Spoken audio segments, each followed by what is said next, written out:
Memperingati 50 tahun pemergian seniman Nordin Ahmad, pada suatu petang hari Selasa yang sayu, satu berita dan perkhabaran yang tidak ingin didengar oleh 3 orang insan yang masih bergelar anak, iaitu anak kandung seniman Nordin Ahmad, kenyataan yang amat berat untuk diterima dalam sejarah kehidupan mereka yang masih lagi kehijauan pada ketika itu. Anak yang masih lagi memerlukan kasih sayang dari seorang ayah. Hakikat yang amat perit untuk diterima oleh seorang isteri yang masih memerlukan seorang teman hidup yang bergelar suami di sisi. Tetapi itulah yang tertulis pada takdir yang telah ditetapkan oleh Allah Subhanahu Wa Taala. Rumah yang beralamat di nombor 35K Jalan Gereja of Bedok Road, Singapura, telah pun dibanjiri oleh ratusan manusia dari kalangan jiran-jiran, sahabat handai, rakan seni dan para peminat, apabila tersebarnya berita mengenai seorang seniman besar dalam sejarah filem Melayu, telah berpulang ke rahmatullah pada usia 42 tahun. Seniman Nordin Ahmad telah kembali kepada Maha Pencipta pada hari Selasa, jam 4.30 petang, 15 Jun 1971, di Hospital Besar Singapura. Beliau menghembuskan nafas terakhirnya di sisi isterinya Seniwati Salma Ibrahim, setelah beberapa bulan melawan penyakit kuning yang dihadapinya. Hari ini Selasa 15 Jun 2023 merupakan hari yang sama dan genaplah 55 tahun pemergian seorang tokoh seniman filem Melayu klasik yang sangat hebat di eranya. Filem-filem lakonan beliau masih lagi segar dan diminati sehingga sekarang oleh para pencinta sinema Melayu. Agak janggal jika ada yang membicarakan tentang sejarah filem Melayu tanpa menyebut nama Nordin Ahmad. Seorang seniman yang mempunyai kemahiran lakonan yang sangat tinggi dari sudut penghayatan watak. Lakonannya juga penuh dengan kejiwaan yang sangat jitu. Di saat ramai yang masih menanam minat dengan keajaiban persembahan Nordin Ahmad, beliau telah dipanggil pulang oleh Yang Maha Esa. Beliau akan sentiasa dikenang sebagai seorang pelakon yang membawa imej citra lelaki Melayu paling sejati di layar perak. Berehatlah dengan tenang wahai senimanku, aku sentiasa mendoakan semoga rohmu dicucuri rahmat dan ditempatkan bersama para solehin di sisi Allah. Al-Fatihah. Yang aku tinggalkan hanyalah warisan seni dan cetusan hatiku di layar perak. Kerana seni yang ikhlas itu akan dikenang sepanjang zaman. Ini antara kata-kata seniman Nordin Ahmad untuk yang kali terakhir hidupnya. Nordin bin Ahmad dilahirkan di Bukit Mertajam, Pulau Pinang pada tahun 1927. Beliau berhijrah ke Singapura pada tahun 1949 untuk bekerja sebagai kerani di Pengkalan Tentera Udara British di Seletar. Pada tahun 1951, Nordin memohon untuk menjadi pelakon di Shaw Brothers. Tetapi selepas diuji bakat oleh pengarah S. Ramanat Han, Nordin gagal kerana menggeletar ketika membaca dialog. Tetapi Nordin diterima sebagai pelakon ekstra iaitu menjadi seorang inspektor polis dalam ending filem Juwita. Dari filem itu Nordin mula berkawan rapat dengan P. Ramlee yang rekomen Nordin berlakon dari satu filem ke yang lain. Pada tahun 1952, Haji Mahadi dilantik untuk mengarah filem pertama beliau iaitu Permata di Perlimbangan. Dan Nordin dipilih menjadi heroin di samping Maria Menado, tetapi malangnya, filem ini gagal tembus di pasaran. Maka tertutuplah peluang Nordin menjadi hero lagi. Sekali lagi P. Ramlee membuka peluang untuk Nordin menjadi hero dalam Semerah Padi pada tahun 1956. Watak taruna melonjakkan nama Nordin Ahmad ke puncak setaraf P. Ramlee. Nordin terus ditawarkan oleh Cathay Keris dengan gaji lumayan. Pemergian beliau direstui P. Ramlee yang dianggap sebagai sahabat dan guru. Bermula dengan Serangan Orang Minyak, Nordin Ahmad terus cemerlang dengan filem-filem Raden Mas, Sultan Mahmud Mangkat di Julang, Hang Jebat, Sri Mersing, Cucu Datuk Merah dan banyak lagi. Pada tahun 1964, Nordin diberi peluang untuk mengarah Wan Perkasa hinggalah ke filem yang ke-8 iaitu Lubang Neraka. Nordin mendirikan rumah tangga dengan Seniwati Salma Ibrahim dan telah dikurniakan 3 orang anak.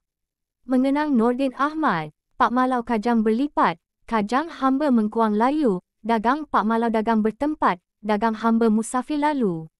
Masih ingatkah baik-baik dialog ini? Itulah di antara lontaran dialog klasik Allahyarham seniman Nordin Ahmad menerusi filem arahan Allahyarham Saleh Ghani, Seri Mersing. Penghayatan lakonan dan emosinya dalam setiap filem amat sukar ditandingi. Lihat sahajalah filem Seri Mersing, Semerah Padi, Air Mata Duyung dan Gurindam Jiwa, ia membuktikan kehebatan Nordin Ahmad dalam menghayati watak. Bukan sahaja dalam filem Air Mata, malah beliau berjaya membuktikan kebolehan dalam watak antagonis menerusi filem Hang Jebat, Cucu Datuk Merah dan Raden Mas. Walaupun namanya tidak sehebat seniman Tan Sri P. Ramlee, namun beliau berjaya mengukir sejarah menerusi cara tersendiri. Tidak hairanlah jika beliau berjaya menempa nama sebagai salah seorang pelakon dan pengarah yang berjaya ketika hayatnya. P. Ramlee adalah orang yang bertanggungjawab menaikkan semula nama Nordin Ahmad, iaitu dalam filem Semerah Padi. Sebelum itu, nama dan kerjaya Nordin Ahmad mula merudum dan terumbang-ambing.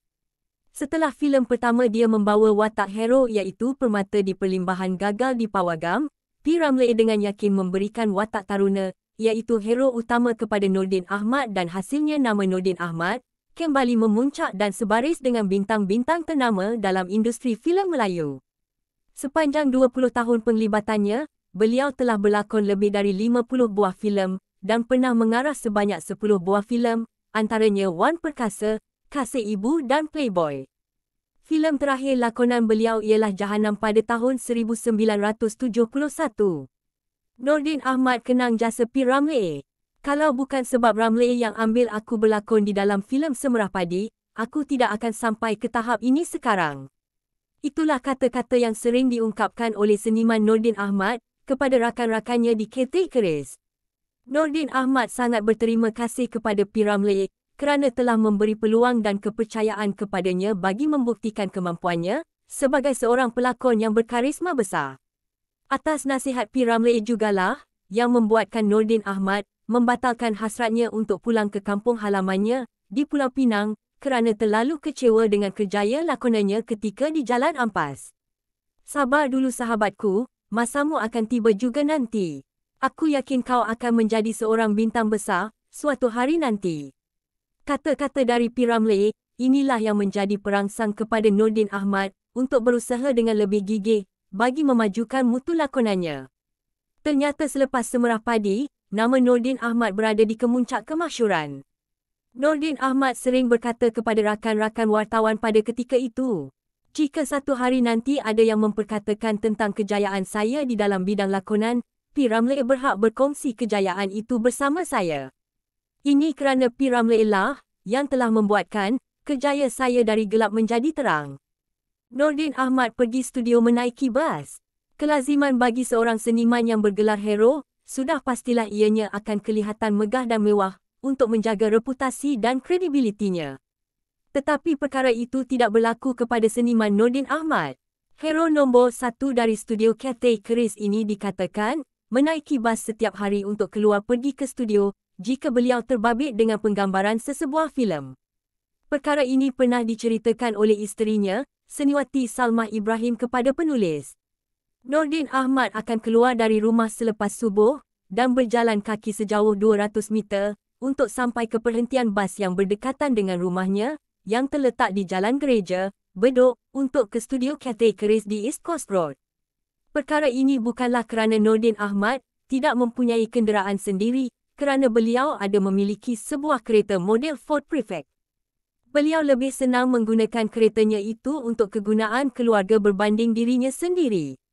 Secara umumnya Nordin Ahmad sememangnya jarang bercakap dan kurang pergaulan. Beliau lebih banyak diam dari bercakap perkara-perkara yang tidak perlu. Sikapnya yang sebegini sama sahaja ketika beliau berada di rumah mahupun di lokasi penggambaran. Menurut isterinya, ketika di rumah juga beliau kurang bercakap, kecuali ada perkara yang penting sahaja. Begitu juga ketika di lokasi. Menurut seniman dan pengarah M. Amin, Nordin Ahmad agak lambat untuk memulakan penggambaran. Beliau akan meneliti skrip dari hari pertama beliau menerimanya, sehingga beliau betul-betul faham apa kehendak skrip dan hubung kait wataknya dengan watak-watak yang lain. Nordin Ahmad sangat taat pada skrip dan jarang beliau menukar situasi skrip, malah diterjemahkan dengan caranya sendiri.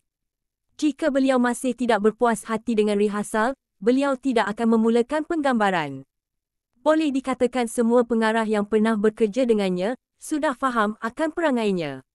Menurut seniwati Latifah Omar, yang telah banyak bergandingan dengan Nordin Ahmad di dalam filem, mereka hanya mesra ketika di dalam set sahaja, selesai sahaja penggambaran dan di luar set, mereka akan membawa haluan masing-masing. Selalunya, kata Latifah Omar, Nordin Ahmad akan terus pulang ke rumah. Menurut L. Krishnan, Nordin Ahmad bukan seorang pelakon yang suka berfoya-foya bersama rakan-rakan di kedai kopi ataupun di kelab malam. Nordin Ahmad sangat disiplin dalam menjaga reputasinya sebagai seorang pelakon. Jikalau tidak ada majlis rasmi yang penting berkaitan dengan majikan dan kerjayanya, beliau lebih selesa duduk di rumah bersama keluarga. Secara peribadi, Nordin Ahmad sememangnya mempunyai daya penghayatan yang sangat tinggi. Cara beliau melontarkan dialog juga jelas dan tersusun. Permainan emosinya juga sangat hebat dan penuh jiwa. Sebab itu lakonan yang dipersembahkan sangat terkesan di hati penonton. Mungkin kerana sifat kepribadiannya yang membuatkan lakonan tragisnya sangat berkesan. Luahan isteri Nordin Ahmad, Salma Ibrahim, mendirikan rumah tangga dengan Nordin Ahmad sekitar tahun 1952 selepas selesai penggambaran filem Permata di Perlimbahan. Filem itu merupakan filem pertama Nordin Ahmad membawa peranan sebagai hero berpasangan dengan Maria Menado. Tapi sayang filem itu kurang mendapat sambutan di pasaran, membuatkan beliau kembali menjadi pelakon pembantu. Apa kata Salma Ibrahim? Kehidupan kami ketika itu sedikit sukar, selain dari berlakon saya juga menjalankan perniagaan kecil-kecilan, menjual makanan dan kuih-muih di sekitar Bontek Road. Alhamdulillah masih boleh menampung hidup kami berdua dan anak-anak. Apabila Nordin Ahmad mendapat tawaran dari Cathay Keris, barulah kehidupan kami sedikit berbeza. Dia menerima gaji bulanan yang agak tinggi sebanyak RM2,000. Tidak termasuk bonus untuk setiap filem yang dilakonkan.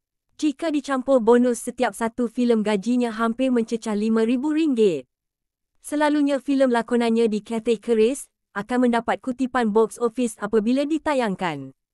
Apa yang pelik mengenai suami saya ini, ramai yang tidak tahu. Sepanjang hidup dengannya, tidur saya sering terganggu. Jarang saya mendapat tidur yang lena. Sering kali saya terjaga dari tidur melihat dia sedang bercakap seorang diri sambil membuat memek muka. Selepas itu dia akan berdiri di hadapan cermin sambil berdialog. Kadang-kadang dia akan berjalan dengan pelbagai gaya, dari ruang tamu rumah sehingga ke dapur. Itulah suami saya, Nordin Ahmad. Di masa saya dan anak-anak sudah tidur, dia masih dengan skrip di tangan. Selalunya sehingga jam 3 pagi baru dia tidur. Apabila pagi selepas selesai sembahyang subuh, dia akan membuat senaman ringan dengan menggunakan beberapa alatan angkat berat. Dia sangat mementingkan penjagaan tubuh badannya. Lihat sahaja badannya tidak pernah gemuk dan kekal begitu sahaja. Dia sangat risau jikalau perutnya naik. Kalau dia sedang tekun menyelenggarakan skrip di rumah, tiada seorang pun yang berani mengganggu termasuk saya dan anak-anak. Pernah satu ketika ada seorang rakan dari studio Cathay Keris ingin bertemu dengannya di rumah. Dia menyuruh saya yang melayan dan menghidangkan minuman. Begitulah sedikit perkongsian dari isteri seniman yang berkarisma besar. Innalillahi wa inna ilaihi rajiun dan Al-Fatihah, buat seniman yang menjadi pujaan ramai di satu ketika dulu dan mungkin di zaman ini juga, jika beliau masih ada. Pelakon dahulu sangat ikhlas dalam setiap pekerjaan mereka, mungkin kerana kerjaya berlakon itu adalah minat mereka. Kalau nak dibandingkan, wang ganjaran tak seberapa pun, berbanding artis sekarang boleh dikatakan berbaloi dengan bayaran yang tinggi. Semoga roh mereka berdua dihimpunkan ke dalam syurga Firdaus dan kekal menjadi penghuninya selama-lamanya. Amin. Saya kehilangan sahabat baik. Begitulah kata-kata yang keluar dari mulut P. Ramlee apabila mengulas mengenai pemergian seniman Nordin Ahmad ketika dihubungi wartawan pada pagi hari Rabu, 16 Jun 1971 di rumahnya. Kematian Nordin Ahmad disifatkan sebagai satu kehilangan yang besar kepada dunia seni, kerana Allahyarham adalah seorang seniman yang berperibadi mulia dan bertanggungjawab dalam melaksanakan tugas-tugas yang diamanahkan kepadanya. Arwah seorang yang pendiam dan tidak meninggi diri. Saya mengenali arwah sejak awal tahun 1950-an lagi, ketika kami bersama-sama bekerja di Jalan Ampas. Beliau sangat tekun dan bersungguh-sungguh dalam melaksanakan kerjanya. Tidak pernah saya melihat arwah bekerja dengan sambil lewa. Kematian arwah semalam sangat memeranjatkan saya, dan saya telah kehilangan seorang sahabat baik. Saya diberitahu tentang kematiannya melalui telefon oleh isterinya dari Singapura. P. Ramlee turut menyatakan kepada wartawan mengenai peribadi Nordin Ahmad sepanjang mengenalinya.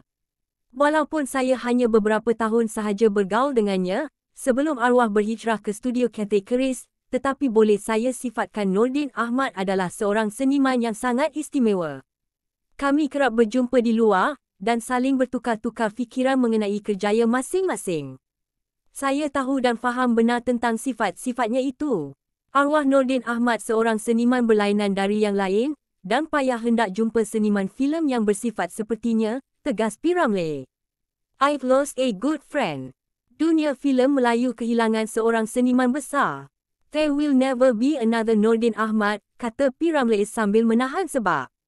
Begitulah sedikit perkongsian dari seniman agung Allahyarham Tan Sri P. Ramlee apabila diminta mengulas mengenai pemergian sahabatnya, Allahyarham Nordin Ahmad pada 15 Jun 1971.